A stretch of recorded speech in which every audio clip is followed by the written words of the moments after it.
Hey guys, and welcome back to the Tutorial Millennial channel. In this video, I'll be showing you guys how you can adjust your videos on the VN Editor app. So basically how you can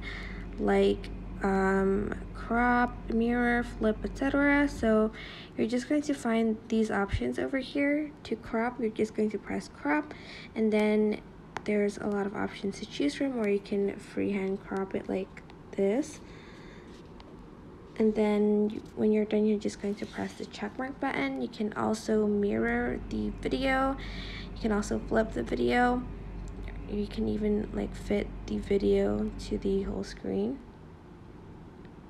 But yeah, you can also change the opacity of the video too. But that is basically it. I hope this tutorial was helpful for you guys. Don't forget to like, comment, share, and also subscribe to this channel if you haven't done that. If you have any questions, just leave it in the comment section down below and I will try my best to answer them all.